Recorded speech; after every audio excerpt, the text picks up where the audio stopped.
Welcome to Private Equity Profits. Clifford Locks is a certified board of director, a trusted confidant to CEOs, C-level exec, and high-potential employees to help them clarify goals, unlock their potential, and create actionable strategic plans. Seth Greene is the nation's foremost authority on growing your portfolio companies with direct response marketing. He is the founder of the direct response marketing firm Market Domination LLC, and he is an 8-time best-selling author who has been interviewed on NBC, CBS, Forbes Inc., CBS Money Watch, and many more.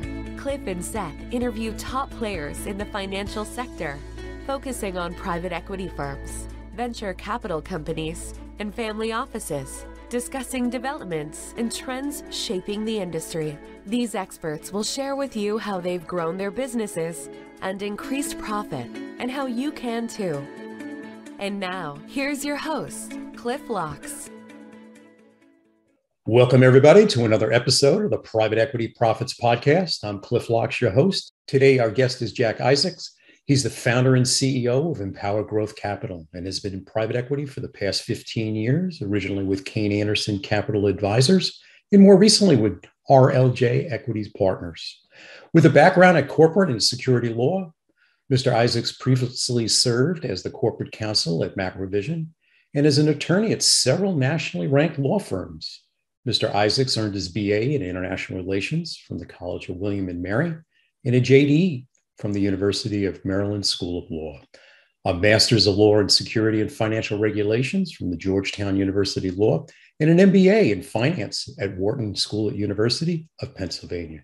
Jack, thanks so much for being here today and sharing your expertise with us. Oh, my pleasure. Thank you, Cliff. It means a lot. Tell me about your background. You didn't just start in private equity. Yeah, no, it was a long and winding road. It took me a long time to find this profession. If I was to do it again, I would have started, 20 years earlier. I started out as an attorney. I litigated for about 5 years. I then went back to school and got a master's in law in basically mergers and acquisitions work and SEC filings. I moved to the West Coast and did that in Silicon Valley during the dot-com boom, which was a heck of a lot of fun. Wow. I ended up matriculating to Macrovision as their general counsel, and I ended up doing a ton of really interesting stuff, including their SEC filings, which is what I was hired for originally. And then I looked at all the employment agreements and vendor contracts, all of the real estate. The big change came when it came to their M&A work. I got to do a lot of the M&A work, a couple companies in Israel, a couple companies in the UK. Cool. Tell everybody what Macrovision is, because it's... Macrovision has actually changed quite a bit. When I was there, they did digital rights management, which meant basically if you hooked up two VCRs together, right, they created interference. So you couldn't get one copy of The Little Mermaid and make copies for everyone in the neighborhood. Every company, every VCR sold in the country had to have Macrovision technology embedded in it. So they actually had, to some degree, a monopoly, a legislative monopoly. When CD-ROMs came about, there was a sudden need to find the next advantage in the marketplace. And so I was there at a time they were trying to buy up technology to find a way to prevent people from copying discs. In the intervening years since I left, Macrovision changed their name to ROVI, R-O-V-I, okay, which was the name that was their NASDAQ symbol, R-O-V-I. And then they ended up acquiring TiVo, and they took the TiVo name because the TiVo name had greater, people were more familiar with that name. So it's a very different business now. But when I was there, it was just fascinating. It was in Santa Clara, and it's a job that I absolutely loved. The people were just amazing. They ended up actually sponsoring me to get my M.B.A. It was actually the suggestion of the CFO, which he was wonderful. Was very fortunate. So I went to Wharton's West Coast program. I was the second class to graduate. They have a program south of Market in San Francisco.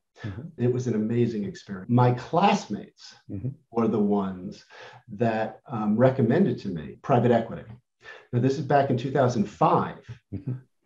I did not know what private equity was. Back in 2005, most people didn't know what private equity was. I knew what venture capitalists were. In fact, I'd done work for some venture capitalists from MIT that were investing in biotech. I did some venture capital work. I also knew what hedge funds were. I had a sense of the kind of investments in the public market. Private equity was kind of a new animal for me, kind of what private equity was. I left Macrovision because my family moved to LA. I reached out to every person I could find in LA that had gone to Wharton, either undergrad or for their MBA, that was in private equity. There was a total of 67 folks that I reached out to that I met with. I spoke on the phone. I showed up at their door and said, give me 5 minutes. It was that kind of obsessive, compulsive behavior that actually is why I think I've actually been successful in private equity. I think that's kind of what you need, that determination, that focus. I ended up getting an unpaid internship at Kayne Anderson in March of 2005. Within 4.5 years, I was a managing director and partner in that fund. It was an obvious fit for my skill set. I did 29 deals in that time frame. I did 11 platforms and 18 add-on acquisitions. So I was working kind of hair on fire. It was clearly the best job I ever had that allowed me to utilize everything I learned up until that point, using the law degree, using the M.B.A, working with early stage growth equity firms, and helping them grow. And I honestly could not have been happier. It was really a perfect fit for what I wanted to do, what I felt I was good at, where I felt I was adding value. I've been doing it ever since. So, excellent. That's a lot of deal flow in a very short period of time. Yeah, I was fortunate. I had between 3 and 6 young people right out of college, making outbound calls. We self-sourced all of our deals.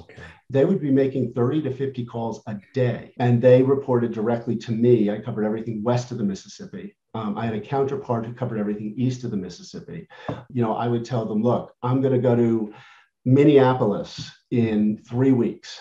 Find me 5 companies a day. Let's see if we can get 2 days in.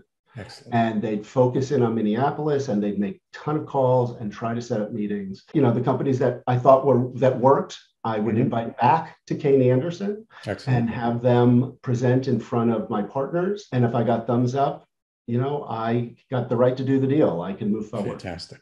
Yeah. So it was a model that made a lot of sense, particularly at a time when there were many fewer private equity groups out in the marketplace, much less competitive. It was much easier to get deals done and get a lot of deals done. It was a fun time. Yeah, because we see that competitive landscape at this point. The valuations are getting higher because of the competition in the PE market. Yeah, I mean, I have a whole, I have a very distinct impression or perspective on that. I believe since 2005, the markets have become far more efficient. The arbitrage opportunity that once existed is really narrowing, which sucks for me, at least. When I first started, I talked to a company in Des Moines, and they had no idea what EBITDA was. They didn't have any idea, how to value their businesses. They would use the lawyer that drafted their wills to negotiate against me. And I have a master's degree in mergers and acquisitions work, and I could get pretty much anything I wanted at very, very good terms. In that interim, in the intervening, 17 years, lawyers are much more sophisticated. We have rep and warranty insurance, for example. Investment bankers have become much better at finding those deals before I find them.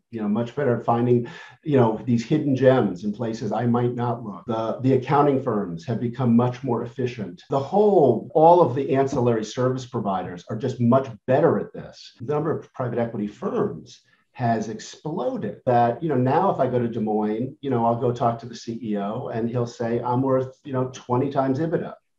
And I'll go, how do you know EBITDA and where did you come up with 20? Yes. And he'll say, oh, well, there was this company I saw on the front page of the Wall Street Journal that, recently went public. And I'll go, yeah, they're an international firm with, 900 employees. You've got 32 people and you're a local business. You're not even close to being comparable to that. But I'm going to be. The next unicorn. Then when you're in an auction process, it's a tough deal because the winner generally paid more than everyone else thinks it's worth. And so it's a much more challenging marketplace, which is great for the sellers, but a little more challenging for investors like those writing those checks. Yep. Exactly. What makes Empower Growth Capital different than other private equity firms? And tell me about the culture of your firm and what separates you from others. That's a good question. And to some degree, I'm going to be kind of pissing on my competitors in a way. But, I'm not a typical investment banker. I'm not the typical private equity guy. I did not go through what is, the typical training process where, you get a degree in finance undergrad or economics if you go to Stanford. And then, you go to work in New York on Wall Street for, 3 years, 4 years, 5 years, and then you go back to business school to a much smaller handful of schools that have prestigious names. And then if you're very, very lucky and you were at the right place at the right time, you get an opportunity with a private equity firm. The problem is those people, they tend to, there's too much commonality in that group of people. If you go to an Association of Corporate Growth event, an ACG event, or other kind of national financing forum, you see basically this sea of white guys in blue blazers. And they've all had very similar backgrounds and similar training. And they all kind of parrot the same line. I worked at RLJ Equity Partners. RLJ was, the namesake is Bob Johnson of Black Entertainment Television, BET Television, the first African-American billionaire. You don't see a lot of African-Americans, certainly not as partners at private equity firms. We're having that conversation now. Yeah, well, we should. It's important. You don't see a lot of women. Having that conversation too. Occasionally, you will see someone from South Asia or East Asia, someone of like Indian descent or Chinese descent, some other countries as well in those areas. Too much homogeneity. Very well said. And I think that's a real problem in our industry as a whole. I have different experience in training. I worked inside, I've been at 2 different private equity firms, and I'm the only person that actually worked inside of a publicly traded company. Have skills that are unique in that, I know how to, I've been trained to negotiate contracts.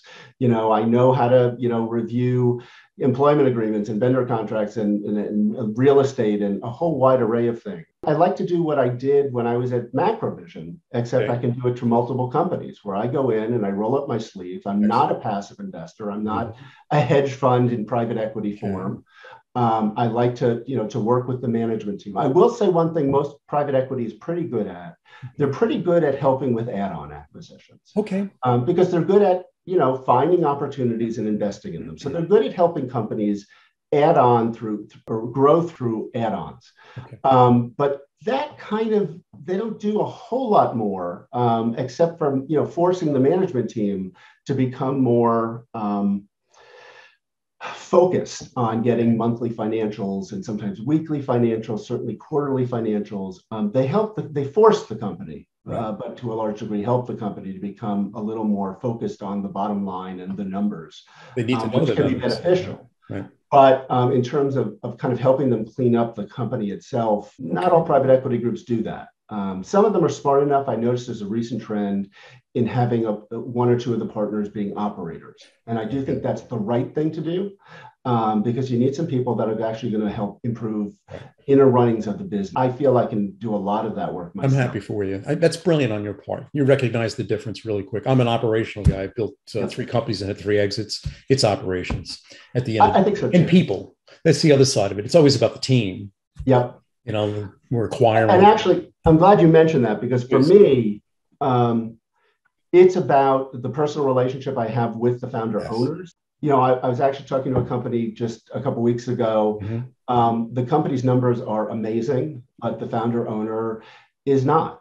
I don't think he's someone that I want to be working with moving forward. And despite the fact that obviously there's some value in that business, I'm not someone that buys a business and gets rid of the management team. I like to work with the management team. If the founder owner isn't willing to listen, to take advice or guidance, it ends up taking up too much of my time and energy. I need to kind of make sure I'm being somewhat regimented in finding companies that aren't going to sap all of my time and energy, because I have to diversify my investments and my time. There are just some businesses that that doesn't make sense either. That's a piece of wisdom to share with our audience. Yeah. Another example of more of a challenge, and you touched upon this earlier, but companies are particularly challenging for private equity. So I invested early in my career in a medical practice. Okay. The doctors who ran the practice were also the managers of the business. The challenge there was multifold. First of all, they had full-time jobs as doctors, yeah, sure. let alone the time and effort it takes to run a business. Second of all, they were very accomplished and very, very smart guys. They had grown up having everyone tell them how brilliant they are, how smart they are, how wonderful they are. Okay. They were not very amenable to listening to guidance or advice or suggestions. Mm-hmm. Now, I tend to be a minority investor. I actually prefer the founder owners to have majority control. I work for them. They don't work for me. They're not my employees. I like to work with the companies. There's a big difference in mindset. These guys wouldn't listen to anything. I could see that from the beginning. Now, I was not a partner at the firm at the time. But I did foresee problems, and there were problems from day one. Very good. You need to make sure before you get wed that you're going to be able to work with the people that you're investing in. Otherwise, it's going to be very challenging. The concept is called a pre-mortem. In other words, let's set everything up on the front end, the KPIs, our expectations. And it's going to lead me to my next question. Mm-hmm. Because the postmortem is way too late. It is. I absolutely agree with you. Okay. And one of the things I've said, it sounds like I'm being a bit manipulative here, but I think it's part of the process. I generally put something in my term sheet that is totally and completely unreasonable. Okay. I put it in there for two reasons. Well, really three reasons. Please. One of them is, first of all, the founder owner better find it. If they don't find it, that gives me great pause that what other contracts have they signed that they didn't really spend the time and, to really thoroughly review the documents. The uglier side is it gives me something to give away in exchange for something else. But the real reason I do it, and the most personally, the reason I really try to do it is I want to have a fight. I want to have a fight with the management team before we close, because after we close, it's too late. I want to make sure that we can yell and scream and curse at each other and still come back and kiss each other and say, you know what, I want to do this deal. It's a marriage. It is a marriage. You don't have a lot of time. You get 3 months, maybe 6 months in these deals, but you have to make sure that those people on the other side of the table are going to have reasonable responses to sometimes unreasonable demands, and to get to a point where they learn to trust you and you learn to trust them and you want to work with them. Excellent. I had the privilege of being acquired by a Fortune 500 company, and it was a learning curve because I was an entrepreneur. I definitely found that. I sold a company a couple of years, 2 years ago, maybe a little more than that.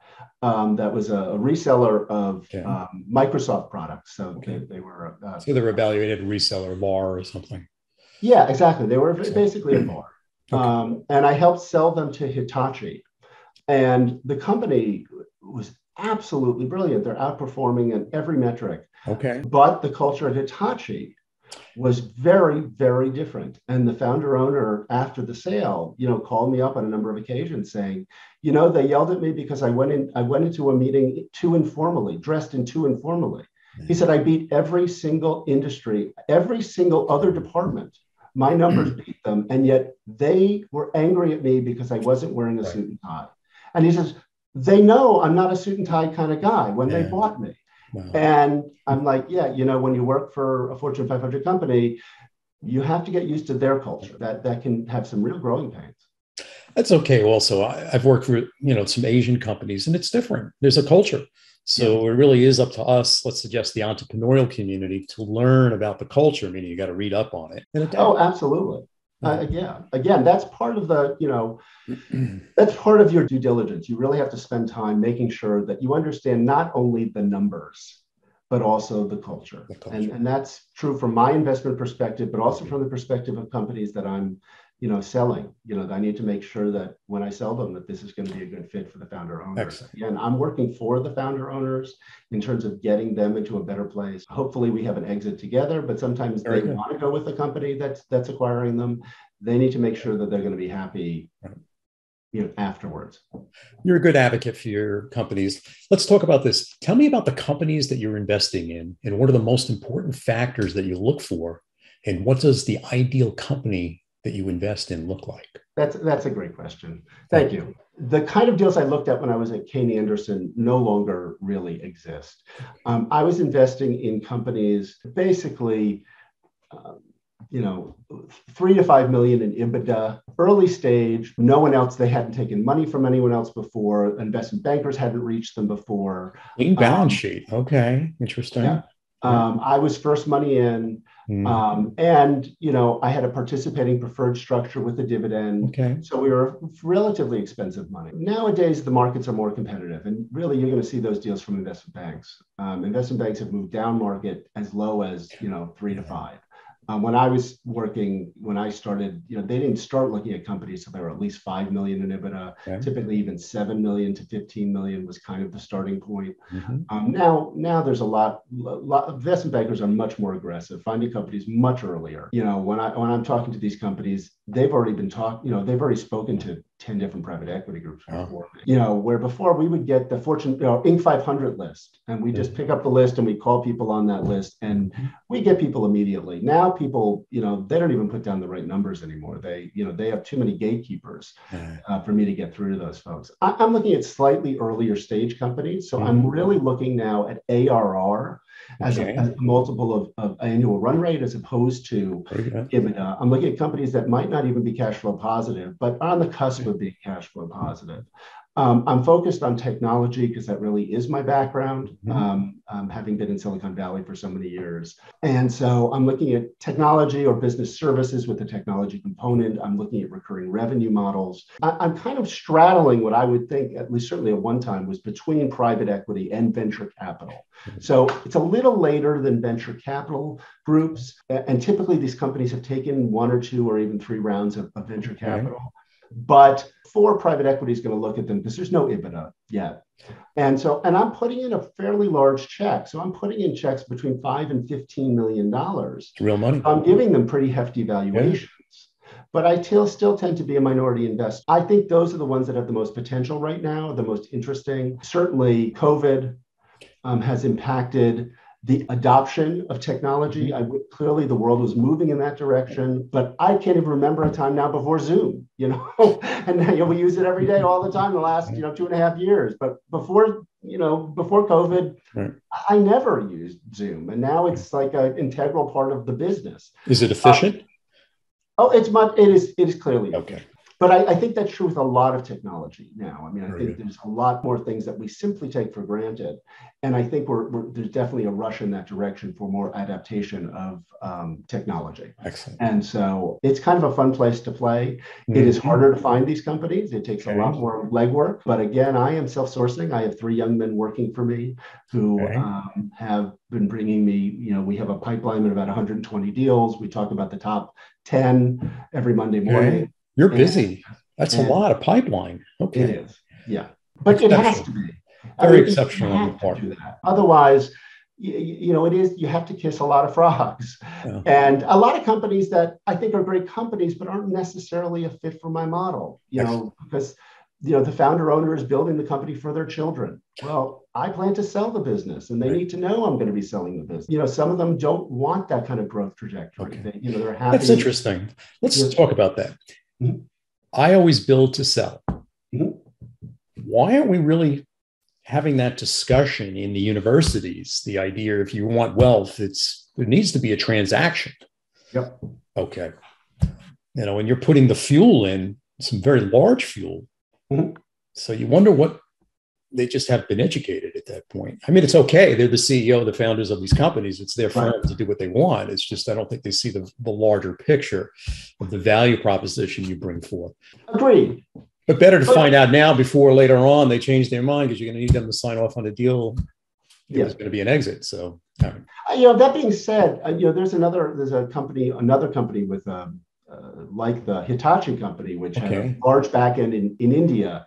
Mhm. There's a company here in Glendale that I'm on the board of that I've been informally helping them for about 10 years. You're very And benevolent.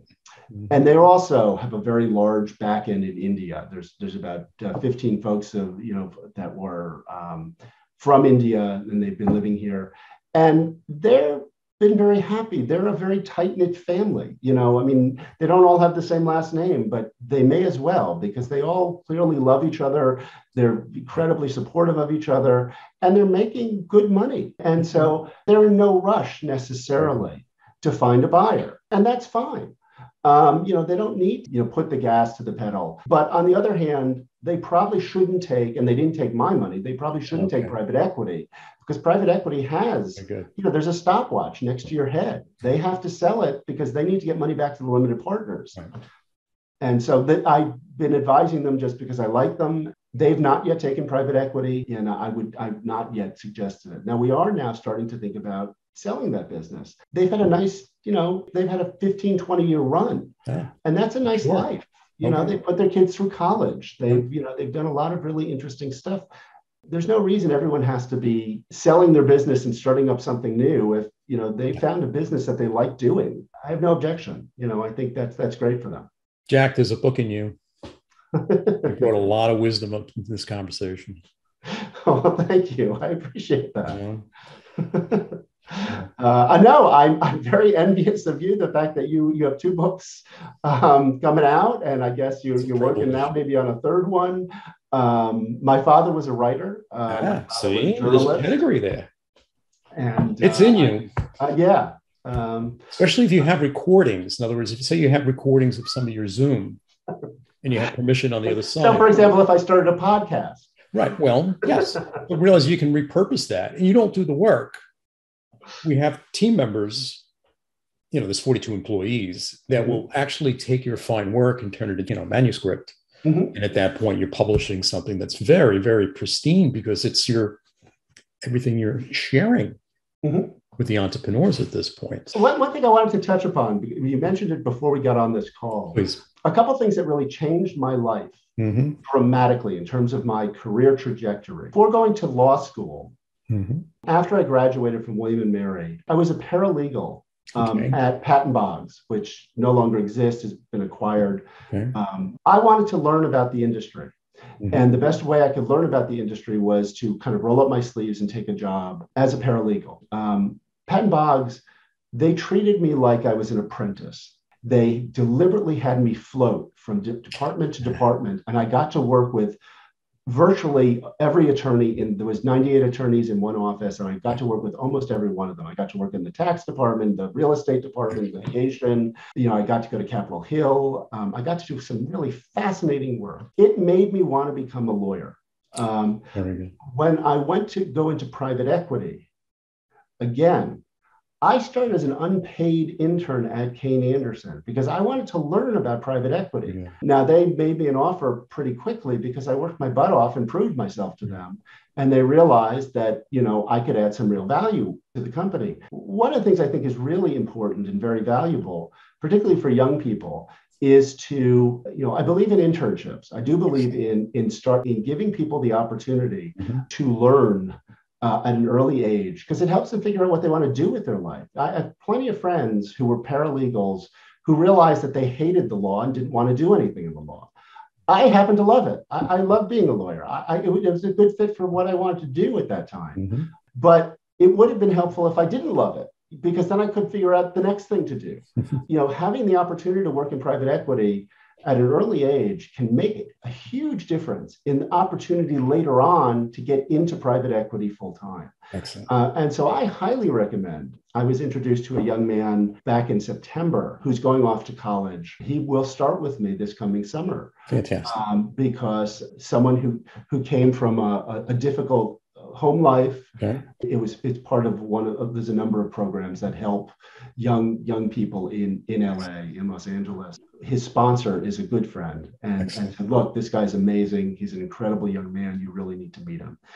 Spend some time talking to him, and I completely agree. I'm looking forward to having him start with me.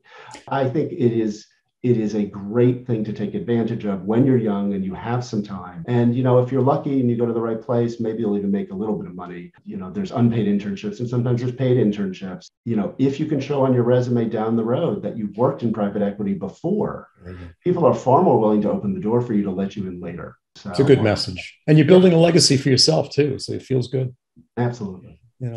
Let me ask you, what do you see as the biggest asset that a private equity firm can bring to a business? And what are the benefits of the company partnering with private equity firm? That's a great question. And I think private equity is incredibly valuable in our capitalist society. Not pure capitalist, but there's a need for people that are willing to take that extra risk in investing in earlier stage companies that are not a fit for commercial lender in order to kind of grease the wheels of our economy. Early stage businesses, really, that's the driving force. It's not the Microsoft, it's not the Googles, it's not these mega companies. It's the mom and pop shops that have an idea that start up from nothing, that makes America really the economic powerhouse that it is. And we need groups like private equity where individuals are willing to put their money into these opportunities, which they think have some real promise. So first of all, and most obvious, the capital itself is absolutely important. When you're an early stage company driving that revenue, you need money to make money. It just isn't part of the necessity of being able to hire and retain talent, being able to find the right people to get you where you want to go. When you're an early stage company, commercial lenders, there's too many restrictions on them in terms of federal regulations, state regulations. It's impossible for them to really provide the capital that those early stage company needs. That's why private equity is really essential. Excellent. If you're lucky and you're smart and you find the right private equity group, they are not passive. They will help you see things that you might not otherwise recognize. They've hopefully, if they've had a long career in private equity, they've seen lots of other businesses. They've seen lots of other business models. They've seen things that worked and things that haven't. They should be providing advice and counsel, which again, as a lawyer, it's perfect sense. They should be the first people you call if there's a crisis. If someone dies in the organization, if you get sued in the organization, if someone steals from you in the organization, they are your allies. They are your partners. They should be the people that can really jump in and hopefully have some experience dealing with those things, things that ultimately can kill a business. If you have people, on your board, people that are, supporting you behind, really providing you the support that you really need, they can really save your business from things that might otherwise be calamity. Again, more specifically, they can help clean you up and make you far more attractive to a potential acquirer, making sure that, they've put in audited financials, that, your accounts payable is separate from your accounts receivable, that you're properly motivating your sales force with, proper financial incentives, that, that you're keeping and retaining talent, that they can really help in terms of, they're really mentors to a large degree. It's sounding boards. Being a CEO, being the founder or owner of a business can be very lonely. I mean, I know it sounds weird, but it's very isolating. You don't want to talk to your competitors in the space. And when you talk to people that are in other businesses, they have other issues. And so it's hard to have peers that you can talk to, people that you can bounce ideas off of and get, suggestions and recommendations. Private equity, to some degree, you're also kind of, armchair psychologist, you kind of dealing with a whole lot of issues. I think private equity is incredibly valuable. Again, you have to be looking, your interests have to be aligned. Excellent. And taking the time for the entrepreneur to make sure they're doing the due diligence on the private equity groups, as well as the other way around, I think is really critical. And I think a lot of, entrepreneurs don't think about that. They think about the money, the $10 million check they're going to get. But they don't think about doing kind of the background checks on the people that are going to be putting money. I think that really is critical, because you need to make sure as an entrepreneur, founder, owner, that you're going to want to work with these people, that they're not just going to be dictating the terms of everything to run your business, that they think they can run their business better than you because they have M.B.As. Well, that's just nonsense. It's your business. You founded it. You started it. You know where the skeletons are buried. That, 27-year-old M.B.A. doesn't know anything yet. It has a long way to go in terms of learning how to do things better. It's finding the right match, finding the right fit, I think is Very really good. critical. But when you find the right fit, it can be amazing. And that's the kind of companies I'm looking for, where I feel I can really add value. So when you come in, I call it smart money. I try. Coming in with some real important tools and advice, and you're there. Yeah. You'll pick up the phone and you can have a conversation there and you can move forward. And And you have else, expectations, which you should. Yeah. I mean, something else, which I think is a little bit different than other private equity groups. I'm free. As a lawyer, when I was a lawyer, my billable rates were, ridiculous. You call me up, I'm charging you, by the second. Once I'm invested in you, our interests are aligned. I don't charge you a management fee because I'm already invested in you. To take a management fee from a company, I think is foolish. All you're doing is you're taking money from LPs, you're putting it in the company, and then you're siphoning it back out to you. Why don't you just take it from the LPs in the first place? The money that goes into that company is the gas to drive the car. Excellent. You don't want to be siphoning money out of that business. So I don't charge a fee to my portfolio companies. I already incentivized for those companies to do well, and I'm going to do everything in my power to make sure they do well. Call me up because I can help you without charging you anything. You're seasoned. Yeah. That leads me to my next question. What makes an entrepreneur go from good to great? And what typically stops an entrepreneur from getting to that next level? It's easier to talk about what stops them. I've seen in my career too often the driving force that allows a founder owner to start up a business and run that business. I don't even know what it is that possesses them, but that need to create, I think is amazing. That need to be the decision maker can also plague a company when that decision maker has to make every decision. They have to decide what color the paint should be on the wall when they really are the CFO and the CEO and the chief HR and the best salesman in the company. If they can't start learning to delegate, those companies can only grow so fast because they become bottlenecks in the organization. And they become too essential for the organization for actually that company ever to be sold, because the company can't survive without that person making every single decision. Being able to teach that kind of driven, focused founder owner to delegate is a big part of what I try to do. Yeah, you're better at everything than anyone else, but you can't do everything and continue to perform as you grow.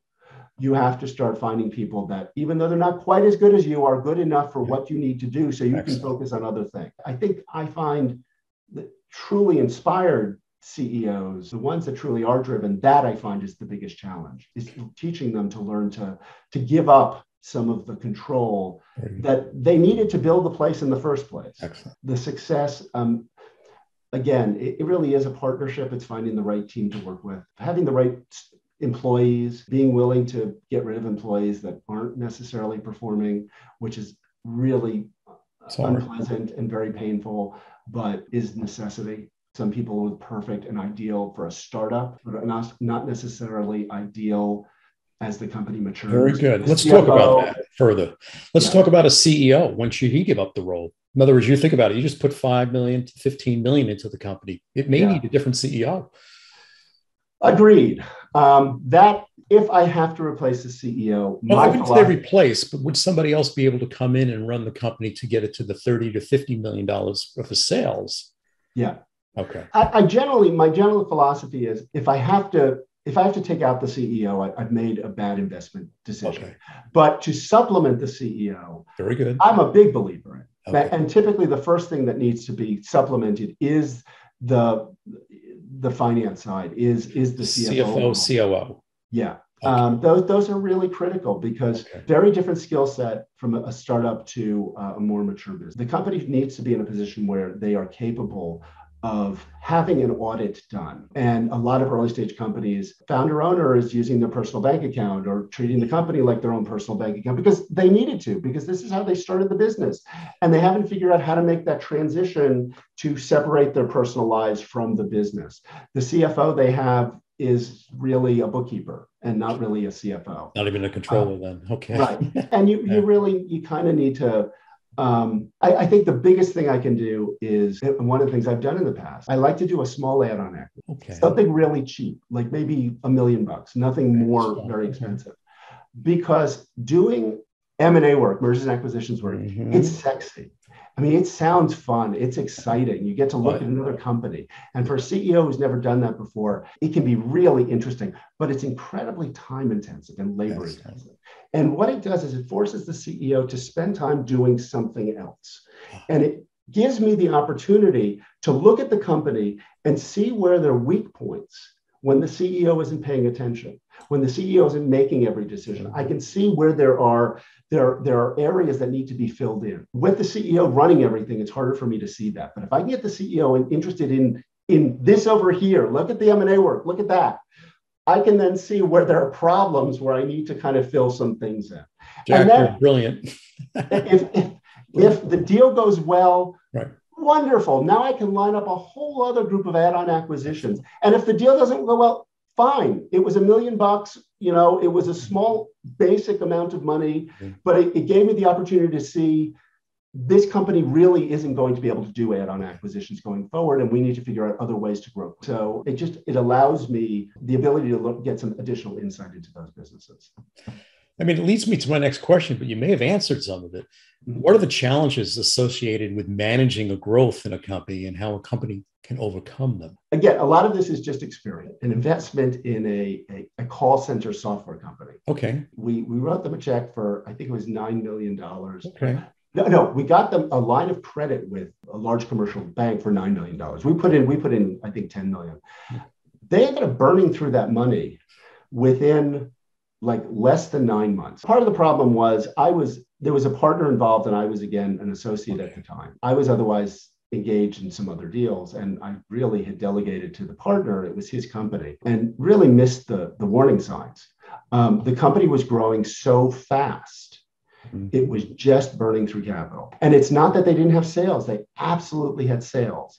But sales, the cash lagged the sales themselves. And they ended up, and it actually has happened more than once. I've seen it now a few times, where the company ends up basically driving themselves into bankruptcy because they're growing too fast.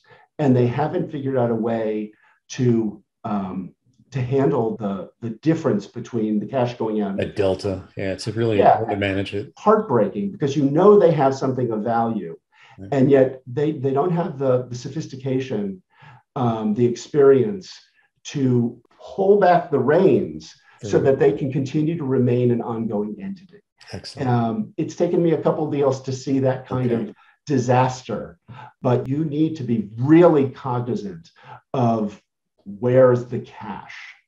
Yeah. So controlled growth with a strategic plan, with an expert like yourself and your team to help oversee, guide, a sounding board is critical. It absolutely is. I do like companies, private equity groups, I think, that come in with kind of a 100-day plan, that have kind of some forethoughts, that they don't just kind of, we put our investment, let's meet next quarter, but actually kind of sit down with the management team and say, this is where we are, this is where we want to be, let's see what we can do in the first 100 days and start working toward those goals. I think those are the type of private equity groups that you kind of go, you know what?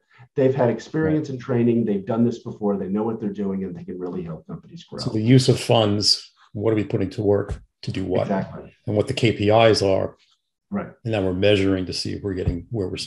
Right. If you can't measure it, you can't manage. That I do think it's incredibly valuable to have folks, again, on board that have, that you work with, that have done this before, that know how to do this, have operators with experience, because this CEO, this may be the very first deal they've ever done, first company they've ever built, and they're proud of it. And, one of my favorite companies was a company called Smarsh. The founder was named Stephen Marsh. Okay. He named it after himself. He's not going to let that company die because he named the company after himself, and that's his namesake. Most founder-owner CEOs, it's their baby.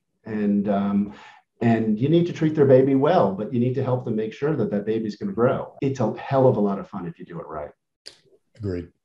What do you see as the trend shaping private equity today? And what do you see the landscape looking like going forward? I am concerned. I do think, again, when I started in 2005, there were very, very, very few competitors. Today, there are so many young people that learned the trade in private equity and have now gone off on their own and started their own shops. You have a larger and larger pool of billion-dollar funds. I'm not sure is a great thing. And then you have lots and lots of these smaller baby funds, these tiny funds going out into the marketplace, creating a competitive landscape. I think as interest rates increase, as they are going to, a lot of those smaller shops are going to struggle because they tend to use a lot of leverage, and that becomes more expensive for them to do their deals. I think we're going to have, I'm reckoning that we are going to have a fallout in the marketplace of some of these smaller shops. I'd like to see more people become entrepreneurs. Going out starting your own fund is an entrepreneurship. You are becoming an entrepreneur, but I'd like to see more people building stuff. Right now, at this point, I think the smart place to be is to be PitchBook, or to be Salesforce, or to be a service provider to private equity, because there are so many people in private equity. It's kind of what they always say about the 49ers, about the gold rush. The people that made money were the people that sold the shovels, not the people that were looking for gold. Excellent. Right now, the best, smartest place to be is to be a service provider to private equity, because there's so many private equity groups. The smarter groups, I do think, are going to succeed. I do think there is a, and I don't want to dwell on this too much, but I do think there is a negative in private equity as well, this explosion of private equity groups. I think there are groups out there that, either kind of act as hedge funds, that invest and wait for people to make them money, that all they do is kind of give orders and make demand. And I do think there are private equity groups that, are fairly exploitative, that don't pay their vendors, or they have reputations, and they still seem to be able to raise billions of dollars. It always kind of surprises me what kind of due diligence the institutional investors do. When these companies have reputations in the marketplace, the law firms know who don't pay, the accounting firms know, they're still able to raise huge sums of money. And I know, how many times have they been sued? Who sues them? How, have they been sued by former, places that, that they've invested in? Better due diligence should be done on the good players versus the bad players. Because I do think we become a homogenized group where people have a hard time distinguishing. And a lot of, institutional investors see that, so-and-so invested, so I'm going to write a check. I don't need to do the research. So then you have that incident up in, Silicon Valley of that, I can't remember the woman's name, the woman-run business of the blood testing. She created chaos, let's just be honest. But the fact is, I don't think she's by herself. I think, there are many, many, it was many a herd of those mentality. Stories. Excellent. Yeah. Yep. And, she, maybe because of being a woman in the industry, being such a unique character, she got caught in that trap. I think her heart was in the right place early on. It's just once she was overwhelmed, people like yourself were not at the table as a board member to say, look, let's figure this out early.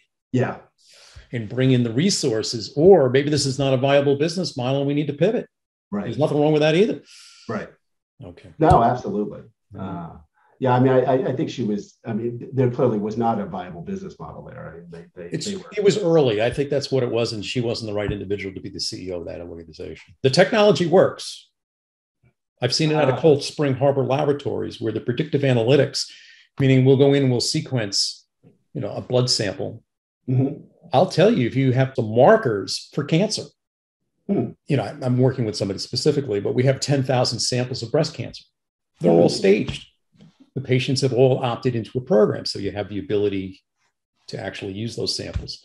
But once you have that library of 10,000 samples with a multitude of different stages of breast cancer, and you have somebody else's blood, another woman, and the markers are there, you got the data, the analytics to say where they are at this point. Either they're precancerous or or they have cancer, and here's the stage on it. So what happens over time is the blood test becomes part of the annual physical, and now we're catching things early where there's a phenomenal positive outcome.